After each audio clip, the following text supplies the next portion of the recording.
Verso 1. Judas.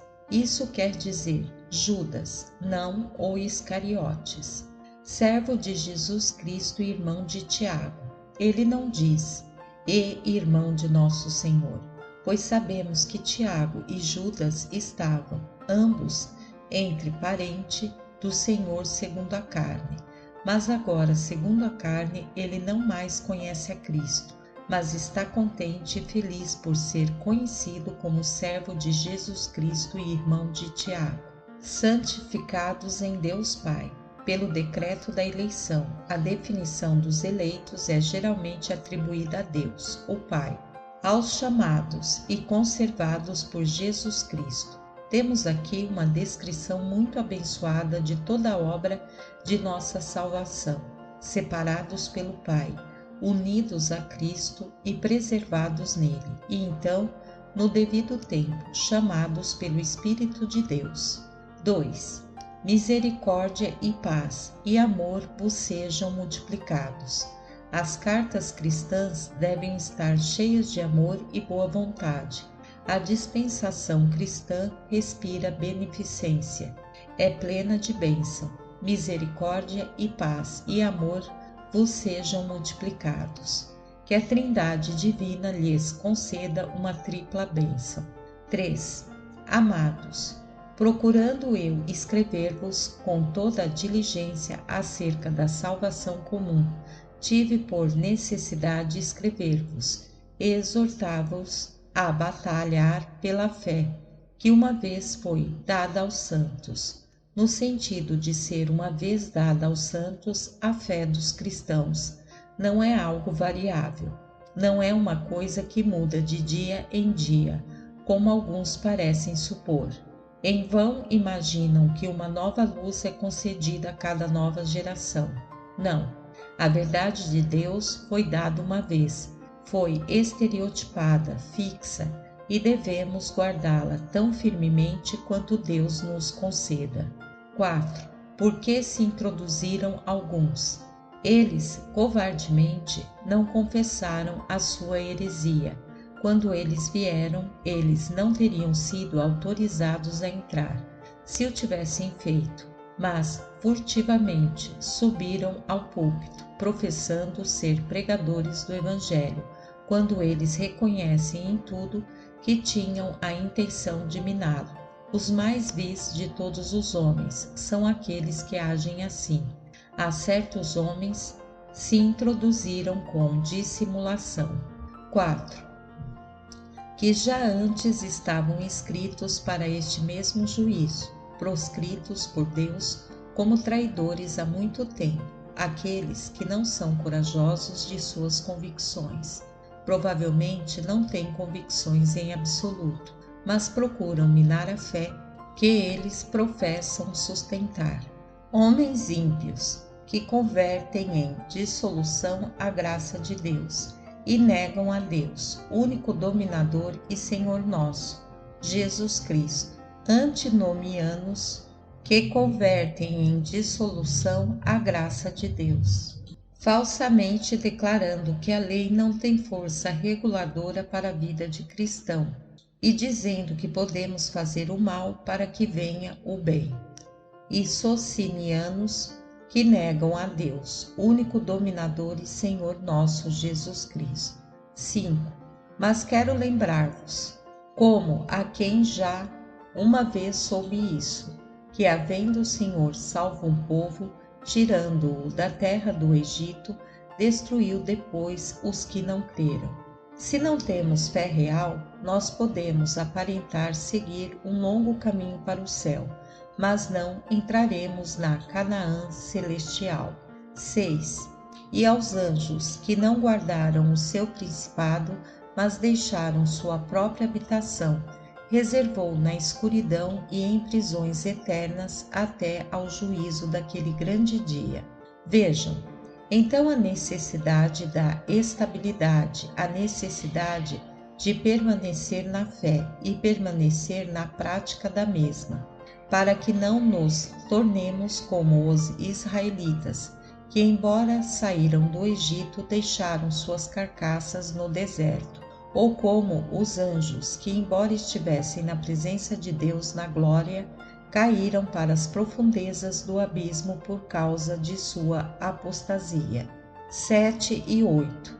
Assim como Sodoma e Gomorra e as cidades circunvizinhas que, havendo-se entregue à fornicação, como aqueles, e ido após outra carne, foram postas por exemplo, sofrendo a pena do fogo eterno, e contudo também estes, semelhantemente adormecidos, contaminam a sua carne, e rejeitam a dominação e vituperam as dignidades.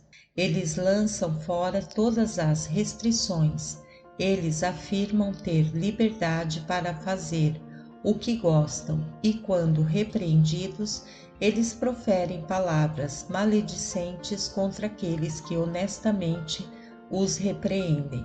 9.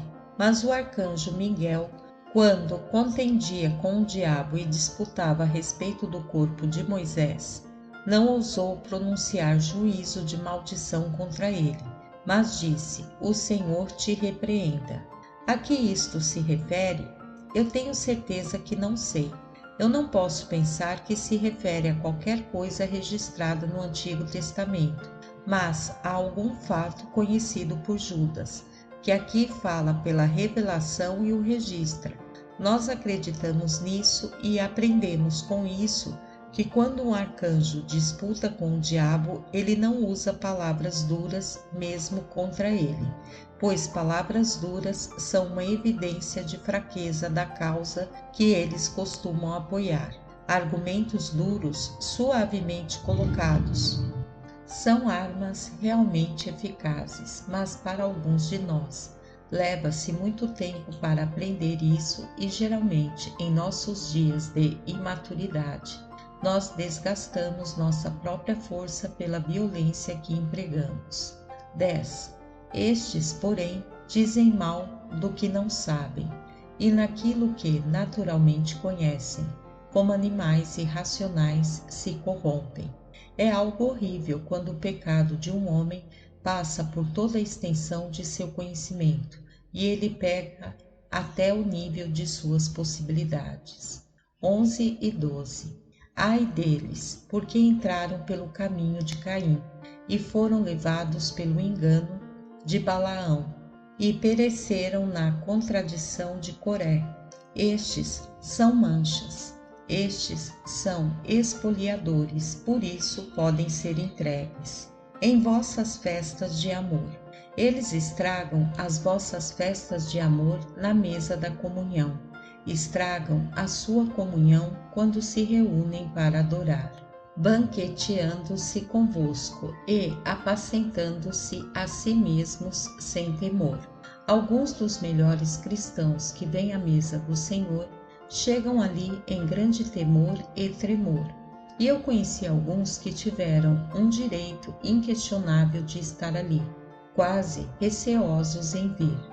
No entanto, essas mesmas pessoas que têm um medo santo de que não venham mal, são aqueles que realmente deveriam vir, apacentando-se a si mesmos sem temor. É a marca daqueles que estão mais longe de Deus. São nuvens sem água, levadas pelos ventos de uma para outra parte. Eles acreditam de acordo com o que lhes é dito pelo último homem, que fala com eles. Eles são facilmente persuadidos a esta ou aquela doutrina, ou a outra. São como árvores murchas infrutíferas. Eles parecem carregar frutos, mas eles caem antes que amadureçam. 12 e 13. 2 vezes mortas, desarraigadas, ondas impetuosas do mar. Eles não têm nada a dizer por Cristo, mas eles devem dizer alguma coisa, por isso são ondas impetuosas do mar, que escumam as suas mesmas abominações, estrelas errantes para os quais está eternamente reservada a negrura das trevas. Estes são os falsos professos da religião, os membros da Igreja, para quem há assentos reservados no inferno. Este é um pensamento terrível, para os quais está eternamente reservada a negrura das trevas, não para os gentios e não para os rejeitadores abertos do Evangelho, mas para tais como se arrastando descuidados nas igrejas, ensinam falsas doutrinas, vivem vidas profanas. 14:15. E destes profetizou também Enoque, o sétimo depois de Adão, dizendo: Eis que é vindo o Senhor com milhares de seus santos, para fazer juízo contra todos e condenar dentre eles todos os ímpios por todas as suas obras de impiedade que impiamente cometeram, e por todas as duras palavras que ímpios pecadores disseram contra ele. Como Judas sabia que Enoque disse isso, eu não posso dizer. É outro exemplo da inspiração divina. 16. Estes são murmuradores, queixosos. Vocês conhecem o tipo de pessoas aqui mencionadas. Nada os satisfaz. Eles estão descontentes mesmo com o Evangelho. O pão do céu deve ser cortado em 3 pedaços e servido em guardanapos delicados, ou então eles não podem comê-lo. E muito em breve a sua alma abomina mesmo este pão leve. Não há nenhuma maneira pela qual um cristão possa servir a Deus de modo a agradá-los. Eles observarão buracos nos casacos de cada pregador, e se o grande sumo sacerdote, ele mesmo, estivesse aqui, eles encontrariam falha na cor das pedras de seu peitoral. 16 ao 19. Andando segundo as suas concupiscências, e cuja boca diz coisas muito arrogantes, admirando as pessoas por causa do interesse. Mas, amados, lembrem-se das palavras que foram preditas pelos apóstolos de nosso Senhor Jesus Cristo. Como eles lhes disseram, existiriam escarnecedores nos últimos tempos, que falariam segundo as suas ímpias concupiscências. Estes são os que causam divisões, sensuais, que não têm o Espírito. Pessoas que, se elas fazem uma profissão de fé em absoluto, devem estar continuamente dividindo igrejas e mantendo-se distantes dos outros, não tendo comunhão com ninguém, senão com aqueles que podem dizer Shibolete tão claramente quanto eles possam, e soar o H bastante alto. 20 ao 22. Mas vós, amados, edificando-vos a vós mesmos sobre a vossa santíssima fé, orando no Espírito Santo, conservai-vos a vós mesmos no amor de Deus, esperando a misericórdia de nosso Senhor Jesus Cristo para a vida eterna, e apiedai-vos de alguns usando de discernimento. Alguns desses professos que não estão vivendo de forma consistente com a sua profissão, em quem vocês podem ver sinais e provas de pecado. Ainda assim podem ter algum traço de arrependimento, alguma razão para esperar que eles abandonarão o mal quando enxergarem que isso seja mal. Apiedai-vos deles. 23. E salvai alguns com temor, arrebatando-os do fogo, odiando até a túnica manchada da carne. Quando vocês tiverem que lidar com professos imundos, deve haver uma aversão e ódio ao seu pecado, mesmo quando há uma grande gentileza para com o pecador. Nunca devemos ser tão crentes no arrependimento do culpado como estando dispostos a elevar o seu pecado, pois o pecado é um grande mal, em qualquer caso, e o arrependimento não pode limpá-lo. E embora caiba a nós que sejamos ternos com o pecador, nunca devemos ser ternos com o pecado. Quão belamente termina esta breve e dolorosa epístola, tendo descrito a muitos que, depois de fazer uma confissão, ainda se desviam. Judas irrompe com essa jubilosa doxologia. 24 a 25. Ora, aquele que é poderoso para vos guardar de tropeçar e apresentar-vos irrepreensíveis com alegria perante a sua glória, ao único Deus sábio, Salvador nosso, seja glória e majestade, domínio e poder, agora e para todo sempre. Amém.